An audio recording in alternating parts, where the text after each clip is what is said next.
Hello, and welcome to another episode of the B2B Leadership Podcast.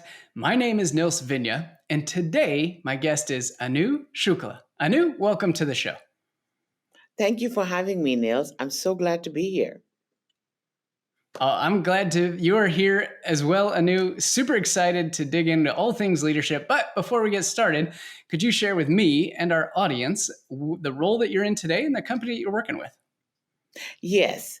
So I am working with a Scottsdale, Arizona based company called Botco.ai. I'm one of the co founders and the executive chair of the company. And what we do is create conversational automation at the speed of marketing, I like to call it.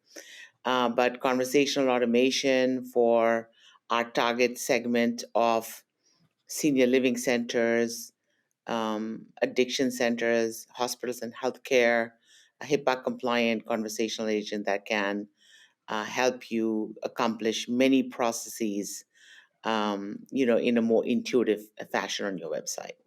More about that Okay. later.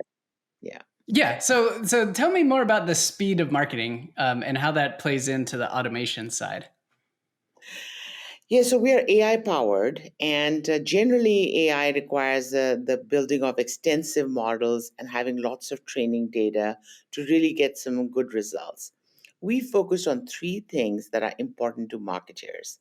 One is that we have very flexible AI. We've already developed all our models, many of our models, and our natural language, ontology that is reusable through various techniques and machine learning within our system.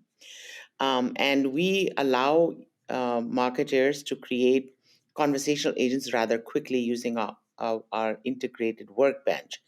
So, marketing is campaign driven. Yes. So it's not that you have one thing or one subject and you put it on your website and then it doesn't change. No, it changes every week. So with our system, we have the templates that help you get going quickly, but then you can also adjust them on the fly, without having to do a lot of heavy lifting. Two is training. So it becomes smarter over time. So AI learns by itself. And that is important because we can't have a heavy setup for marketing people because the subject matter is going to somewhat change. And the third is integration. So marketing stacks are very mature right now. And people have invested billions of dollars into marketing automation. And so you need to actually work with CRM systems, marketing automation systems, EMR, EHR systems, and so many other, your website. And so we've made it very easy through a use of like API cards to integrate into all of these systems, to push conversations here and there, to push it into your Salesforce, to push it into Marketo for integrated campaign. So that is, one thing that's important to marketers. And last but not least, insights. So marketers love data, and they love to get data in a actionable fashion. Mm-hmm. And so we give you an integrated dashboard that tells you what conversations you've had, where did the AI fail, how it can do better, what do people really talk about in these conversations, what's the top trending topic, and what your customers are actually telling you about your products in your company, so you can actually take action on it. Wow. So we do believe our platform is purpose built for the modern data driven marketeer. Yeah, that is exciting. I mean, marketing has come so far and gotten to, the point at which you mentioned that very mature tech stacks, but there's this whole frontier and future in AI and how to use it and how to do it differently. And that's really fascinating. Love what you're doing there with Botco. All right. So before we get into your background a little bit, did have to share the brief anecdote that you played a big part in my life and we had never even connected. And I shared this with you before we got on today, but back in 2015, the very beginning of 2015, I founded was the very first customer success consulting firm, Glide Consulting. And I was a customer success industry person, had been in the seat as a VP, director, manager, CSM myself, and then decided January 1st, 2015 to be on my own as a consultant. And one of my very first clients was none other than Tapjoy, which you were the founder of. So I have you in part to thank for the fact that I've been consulting for 7.5 years. So thank you. You're welcome. I'm sure you did a great job for them. As you know, in 2015, I think I was already even off the board.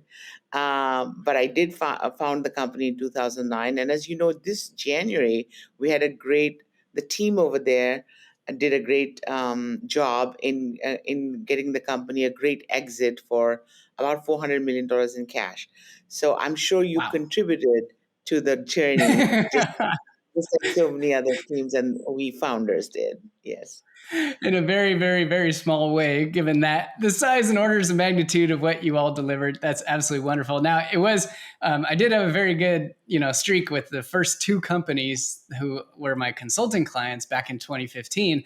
Tapjoy was one, and as you noted just now, $400 million exit, which is amazing. Segment was the other.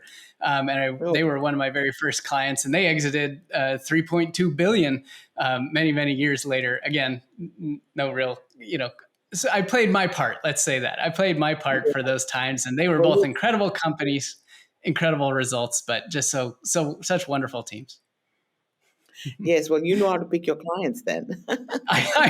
Those first couple they set the stage for everything. Like, had I not worked with Tapjoy and Segment in that beginning, in the first 6 months, becoming a consultant, who knows where I would be or how things would have changed. Because that really set the foundation for so much of what has happened over the next 7.5 years. Hard to believe that was 7.5 years ago too. It's amazing. I know. All right. I mean, an award just for doing that, just surviving as a consultant, surviving and thriving Right. as a consulting business for 7.5 years.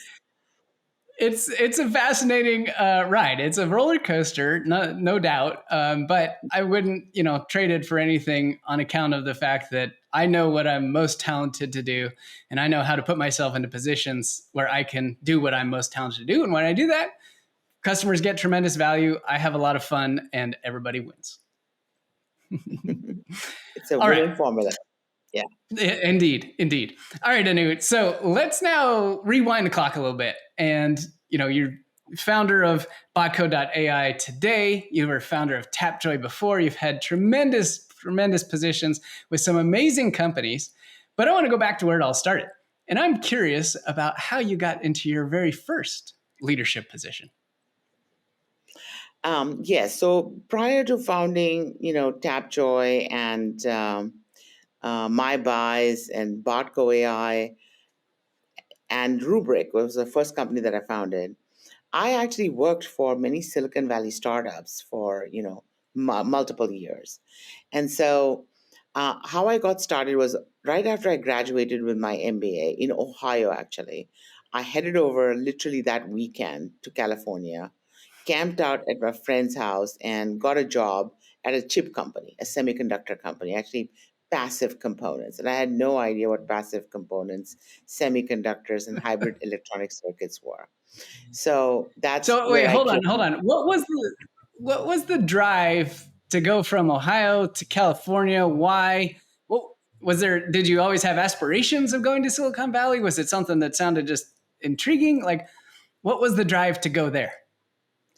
So I've graduated with my MBA in marketing and information systems. That's so nothing to do with semiconductors, but I knew somebody at this chip company. And so they were willing to take a chance on me. In fact, they said, well, Mm, if you're in the area, you can drop by and we'll see if we can find a job for you. So I made it a point to be in the area that weekend. Okay. that's So okay. That's awesome. That landed a literally, job. you graduated, walked down the ceremony line, cap and gown, hopped Yeah. in the car, and made it a point to be in the area that weekend. That's That amazing. that that's right. All the way to Milpitas, California, from Youngstown, Ohio. And so I sat in their conference and they're like, "Oh, you showed up kind of early." I'm like, "Yeah, I'm free now." And so, to make a long story short, they did give me a position as a marketing coordinator. Right? Nobody actually reported to me. And I was doing something. The company never had marketing. It was all engineering driven. We had a fab. We were making chips. We're selling to, the Stinger missile program and the Patriot program, and the Wow. defense was all new things to me, right? And so I decided to throw myself into it and learn everything. So learn everything about what we're making and how we were doing it, and even as much as volunteering to do quality control, in the QA lab. Wow. And again, to make a very long story shorter, um, I basically was willing to work harder than anyone else. I was willing to work weekends. I was willing to learn more, and I was able to produce some good results for the company. So first of all, my managers and all noticed that I was always there, that I worked, I came early and I left late, that I even came in on weekends and I got the work done. And so, within a very short time, I got a promotion to head up all of marketing, from marketing coordinator, and also the inside sales function. Hmm. And so all of a sudden, I inherited a staff of 5 or 6, and I was officially a leader in Wow. the first 3 or 4 months. Yeah. Wow. Okay. So 3 or 4 months from, well, if you were in the area, we could probably find something for you. Okay. I'll be in the area on Saturday. Right. Arrive there, Milpitas, show up, get offered a position as a coordinator, right? Entry level, beginning piece. Now, Yeah. and then knocked it out from a learning perspective and just did more than everybody else, period. Because, well, one, you didn't know, and two, you were really truly driven and wanted to understand what the heck was Yeah. going on. Within just a few months, ended up leading a team of 5 or 6 on the marketing side and took over the inside sales piece. Inside sales. Wow, Yes. that is a fast track. Okay, so now you've gotten to that point, and they say, hey, we'd actually like for you to take over this function and promote you into here. How did you navigate the next step where sales and hardware wasn't exactly a key part of your background? How'd you navigate that? I learned. I wasn't even an engineer by trade, but I did take the trouble to learn. Mm-hmm. And one of the things that the inside sales function did was to produce quotations.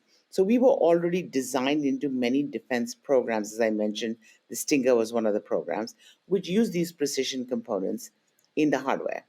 And so they used to have a request for quotation. This is all DoD standard procurement.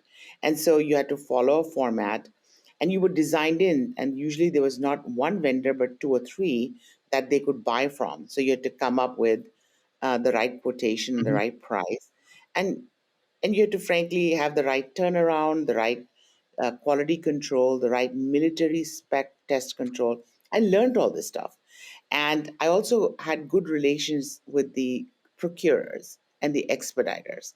So the expediters are people like, there's a critical program, like the Stinger. They need to make these missiles, or Rockwell Automation, right? They need to make these communication satellites, and there's a deadline from the government. And so they send an expediter to your factory who sits there and says, where's my parts? And so these expediters had to be taken out for lunch What and what a great enlisted. what a great job to be the expediter. One, but you saw this as an opportunity. So okay, tell me more. Yes. So I would go out for, I would take these people out for lunch. I would give them the information that they wanted. And then I would get, the inside scoop on what other quotations were coming down the line, Mm-hmm. so that we could respond to them, like, and make sure we were designed into new programs. So, I did it based a lot on relations and Yeah. also on like some hard work. And of course, I hired some engineers. And so the engineers would, review these specifications and tell me, like technically whether we could do it or not. But I was learning and learning from all of them and learning from my colleagues.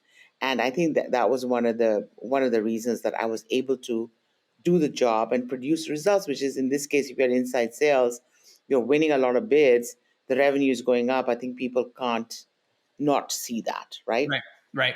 Yeah. They must take a look, and all of a sudden, this new person who's taking over this function is now landing these big contracts, and everybody's like, "Hang on a second, how did this happen?" Now, there was one other story you mentioned to me about making yourself available, but this time the reverse, like going back to Ohio, right? Would you share a little bit about what that was like? I love this whole Ohio thing. Yeah. So I was going along, and as you know, I had inside sales and I had marketing. So in marketing, I was trying to put the right ads in the right publications. I was also sending materials. We had a lot of value-added resellers that were, working on the location with the different defense programs, with Raytheon, etc. And so we had local representatives that were basically engineers that were getting us designed into or presenting our solutions. I came across an inquiry from Dayton, Ohio, and it was a company called Diconics. And Diconics was wholly owned by Kodak. And they were trying to make an inkjet printer. Mm-hmm. And they wanted some parts, and they sent the specifications for an inkjet thermal print head.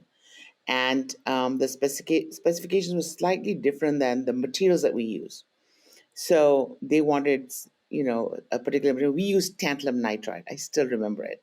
That was our metal sputtering, operation that deposited a very thin film. So it was a thin film printhead. And so I said, why can't we use our technology to build this? We're constantly building resistors and capacitors for these defense programs. Why not this inkjet printed? So I read up like a journal on it, and then I talked to different people, including our CEO. And I said, what about this? And they're like, well, maybe, but it seems like a small project. Like, I don't know that we're going to retool a fab for that, but yeah, you can tell them we can do it, send them a quote. And I did, but I really liked the chief scientist there. And I got into conversation with him. He was very excited about this project. And so my company really didn't want to fund me, going there. They said, we gave a quote, now let's see, and tell them we'll do a run for them for like $50,000 or something. They can try our. So I had a run done in the fab, and I took those materials with me, Mm-hmm. and I was going to Ohio actually back for a vacation. And so I went to Dayton instead, and I met with the chief scientist, and I presented him the wafers, and he said he would test them, and we built a good working relationship. And this resulted in the company was doing under $10 million in revenue at this point. This resulted in a $16 million contract for the company. Oh my gosh. So I got my next promotion. Appropriately so. And I just love how the fact that you made yourself available at the right time and had built a relationship all along the way, and that paved the way for the success. When you did that, the byproduct was the promotion. That was never the thing like, oh, how am I going to get promoted? It was just, how am I going to do a better job? How am I going to learn more myself? How am I going to lead my team better? How am I going to get a deal with Kodak and have a huge boost at the company revenue? It was, then the byproduct was just, hey, you're doing an incredible job. Let's give Anu more. And sure enough, that happened. Yeah, and the company was able to go public. Wow. And I was in the company barely a year, and I was written up in the red herring. And I was the chief. My title was director of marketing because, frankly, I'd been here a year, Yeah. but a year and some change. But there was no other person above me in marketing, so I was like the director of marketing in the red herring, which was and having a road show in New York, and it was really fun. Wow. I, Yeah. I was really hooked on to startups. I'm like, God, anybody can do this. Yeah, right. What started as a connection that somebody said, yeah, we could probably find you something. A year later, you're part of the roadshow, with a publicly traded company. That's absolutely, or soon to be. Exactly. That's absolutely amazing. All right, so you dropped many many wonderful pieces of advice, of how you navigated from being a marketing coordinator to eventually leading the whole marketing function, having a significant contribution to the company, partly enabling them to go public and all the great stuff. So I'm curious, as I know that you mentor and participate a lot in women's groups and other diversity and equity inclusion groups, particularly in the startup world. What advice do you share with people who are coming up through the ranks like you did? That is the most impactful things that you've seen make the biggest difference in your life? We heard a couple stories, but we'd love to hear, what it is that you share with these groups when you get to partner with them and work with people one-on-one. My experience comes from being in smaller organizations. So they're not necessarily always appropriate for larger organizations, right? Mm-hmm. So I just want to caveat that because I like smaller organizations. It's really a focus on execution. So you have to have the right strategy. You have to build good relations with your peers, because my colleagues really helped me in all this stuff. Like I did not know Yeah. the tantalum nitride. It's just the night shift engineer who said, "I'll run a couple of substrates for you." All these people contribute to your success. So having a nice give and take relationship, being learning to give with your colleagues, always willing to learn. And there are a lot of people that you go into organizations, they really don't want to work very hard. They want to do their thing, Mm-hmm. and then they have other stuff. So if you just work a little harder than other people, and Mm-hmm. if you just are, really interested in your work, and you want to be the best at it, so you take the time to learn, Yeah.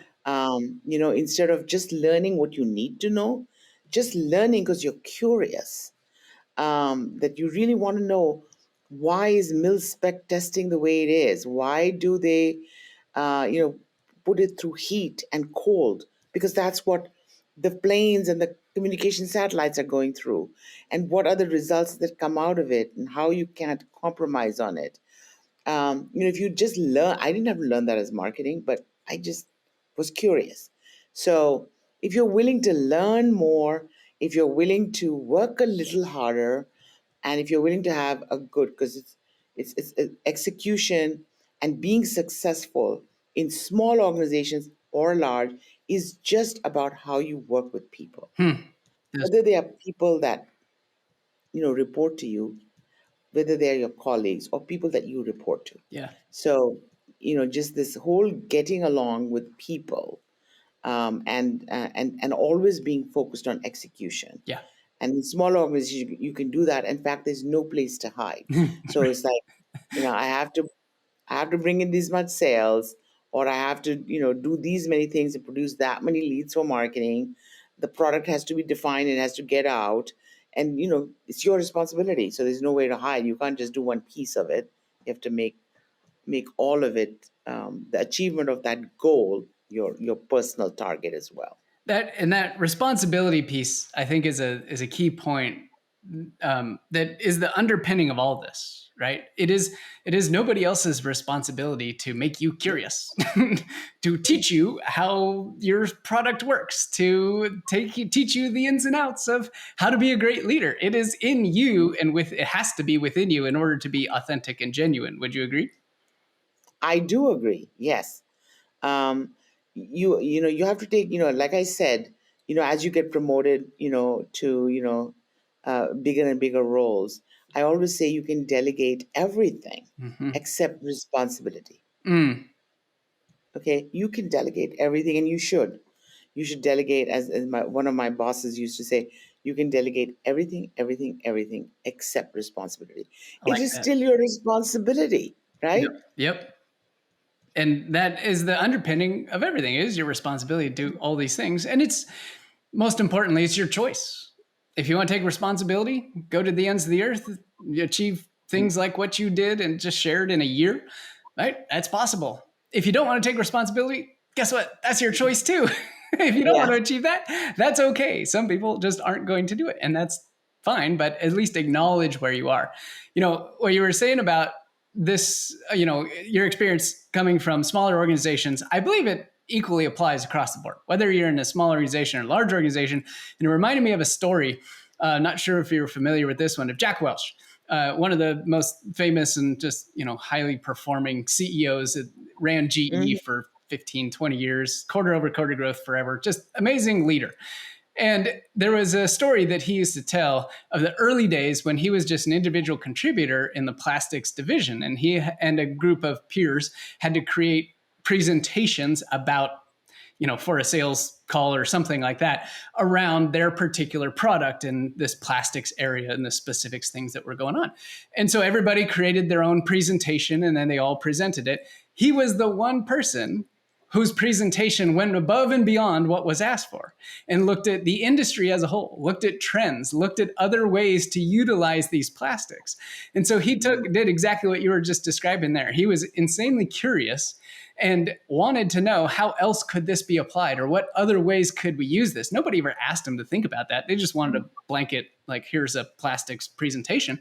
But what he did was did more than everybody else because he looked at it differently. And that was, I thought, a really powerful thing. And that was inside of GE, who had tens and probably hundreds of thousands of people. Exactly. How do you stand out? You're not trying to stand out, but if you're insanely curious and if you want to do it, you want to take the responsibility, if you're focused on execution, you really want to get something done, you try to do it the best way possible. It isn't enough to just do it. It's more importantly to do it really well. And to bring everybody along with you. So, I think I never read that Jack Welch story, but I have certainly admired so many things that he stood for. So Absolutely. I totally have done that I've tried to do that every time. And it shows. And it does, right?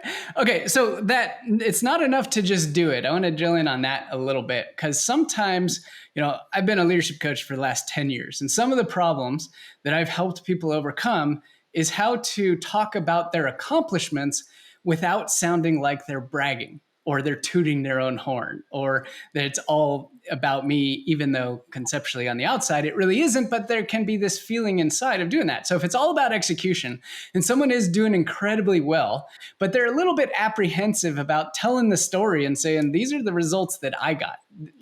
Granted, there was a lot of people contributed to it. What advice would you share with someone in the vein of it's not enough to just do it and have incredible execution, but you also have to share the story so other people know what you did? So I think I agree with you. People sometimes feel a little hesitant. I always like to give, I always like to highlight achievements and recognize the contributions of the team at the same time. So it's not about I did it. It's more about we did it. And I think if you just tell that story and you always give credit where credit is due, then you come off as being the leader who accomplished that without tooting your own horn only. And in those moments, right, where someone is, okay, I get it. I do need to tell this story. I do need to do this. And they're still nervous because they're talking about somebody else. Right? It's not the first person anymore. It's we did accomplish this, but they're also still a little bit apprehensive. What would you say to get them over the line from an executive's point of view? What do you want to hear on the other side when you see one of your managers or directors at your current company or any company prior, who needed to tell that story and had a great story to tell from an execution standpoint, but perhaps wasn't 100% confident? What would you share that the executive is really looking for that could help them get over that hurdle and just deliver it with confidence? I think the executive is looking, I'm looking for, how are they presenting the story? You know, it's not that I don't recognize what they did, but I also want to see them recognize what other people did. And also recognize that that contributed to this success. Like for years, I worked for 5 companies before I started my own, and all 5 companies went public or got acquired. Wow. And for large sums of money. And I didn't go and say, I did this and I did that. What I said was, I was fortunate to work with teams that accomplished this result. We accomplished this result because that is the truth. Yes, I had my contributions to make. I was very well recognized as a great B2B marketer. I was written up in books as one of the top 10 marketers in B2B and so on and so forth. Business and Business 2.0 magazine came up with a dream team. And they said, here's a dream CEO and the dream CMO is her. Nice. And so that they reckon I didn't, I didn't pay them for that. They just did it. They picked, the panel of experts picked. But it was never just about me. I mean, so I did one piece of it, but what about the salesperson who brought in all the revenue? Yeah. What about the CEO who helped with the fundraising and who helped with the strategic roadmap for the company? So it was a team effort. It was absolutely a team effort. So I always say I was fortunate to work with a team that accomplished this. I love that. And that simple beginning of the sentence can be enough to overcome any feelings of hesitation of not, because inside your own company, I was fortunate enough to work with this team over the last 6 months to achieve this outcome. Boom. Yes. Nailed it, Yeah. right? You got it there. And then you are giving yourself the due credit of being part of this execution because it's not just enough to do it, as you said. And you're giving other people credit, which, as you said, was the story you wanted to hear from an executive point of view. I think that's incredibly Yeah. powerful in just that intro and opening. That's right. Yeah. Wonderful. Okay, Anu, last question here. I'm curious if you were able to go back in time and you're going to sit down with your younger self, perhaps right upon graduation before you drove out to California, and you know everything you know now from having been at 5 companies, having started 4 or 5 companies, and having had tremendous success all along the way. What advice would you share with your younger self? What advice? Oh, well, there's so much advice I want to share with my younger self. Now, I just want to make sure that I don't have any regrets of what I did and how I did Mm-hmm. it. But yeah, if we had all of us had the benefit of going back in time and doing it over, of course, we certainly should learn from things that we did. So one of the things I do know is I was very driven. Like I said, I was working a lot, and I would think, working 7 days a week is absolutely okay. So I had very little tolerance for very bright and good people who really didn't want to work 7 days a week, right? Mm-hmm. So I would say in at least in the first 3 jobs, I absolutely ran roughshod over people that weren't exactly as motivated as I was or Mm. didn't want to give their entire life to work. As a result, there were some very good people that I probably didn't work with me again because I was too tough, Yeah. too rough. And I thought that was and I learned from my CEO was like that. Like, okay, I don't want to blame him. But some of them were like that, right? They were very hard driving with me and with everyone else. So I thought I can be hard driving with everyone too. Actually, there's a better way. You work with all types of different people with all kinds of different motivations and life stages, and you need to allow people to be unlike you as well. Mm-hmm. Mm-hmm. So I would be a much better manager if I had that thought in mind. I would still accomplish as much, but I probably would have made more long-lasting, long-term relationships had I bothered to do that. Hmm. Okay. Second thing is I did have a bit of a quick temper. And so, in many situations, private and public, I think I tend to lose my temper once in a while. And that's probably not a good sign of emotional intelligence. Mm-hmm. And so, maybe earlier development of EQ is equally important to IQ. Yeah. Yeah. Those are incredible pieces of advice. Recognizing that, hey, not everybody's going to do things exactly the same way. And it's interesting, you said my CEO and CEOs probably were like that. And so was I. And I think that's, typically that happens very frequently, especially in the startup world, where it can be Mhm. and can feel like a 24/7, 365 job. It's always on, always demand. It is part of the Mhm. culture of startups. It's how they came to be and Yeah. how they, make as much progress as they do in short periods of time. But recognizing and upon reflection, it's wonderful to hear recognizing that perhaps that, sacrifice some relationships and sacrifice some people who Yes. were really good at what they did, but they just didn't fit that mold. Right. Exactly. They were really good. So, I think that over time, I think I have become a better leader and a better manager Yeah. than when I first started out. That is the bottom line. Yeah, that's wonderful. And you brought up EQ as well, right? And your point earlier about how the success of you is how effectively you can work with other people, which at the core that Yes. is emotional intelligence. I'll Hmm. never forget when I was in grad school. In the very beginning, I read was in my first management and organizational behavior class, and that was the definition of EQ. that came up, right? Was how effectively can you work with other people? Because in our world today, we go across cultures, go across time zones, countries, barriers, boundaries, everything. And there is no smartest person in the room anymore. It just doesn't work that way. In the past, probably that was acceptable at some point, but that's not the case anymore. And we're interconnected in such an intimate way across our company and across, our clients and across our communities and our cultures. And the higher level of EQ, the more effectively you can work with other people and the more you're going to get done.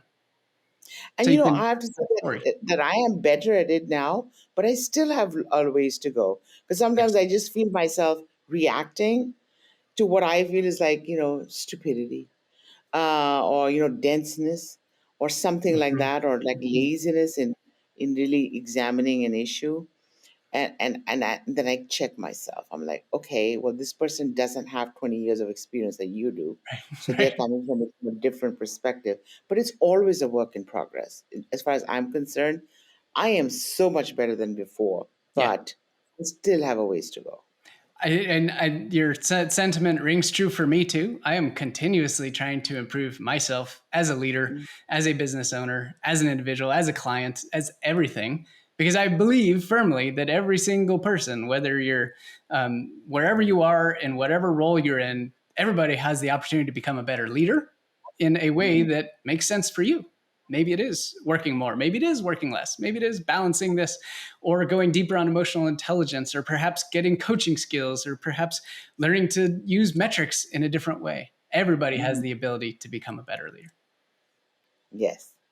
Awesome, Anu. Well, it's been an absolute pleasure spending some time with you today, talking all about your leadership journey. And thank you so much for sharing with me and this audience the incredible experiences and advice and wisdom that you've learned along the way. Thank you so much. And I can't wait to hear about all the incredible things that you and the Botco.ai team are going to do in your next adventure. So take care and have a wonderful rest of your day. Thank you so much for having me. I really enjoyed our conversation.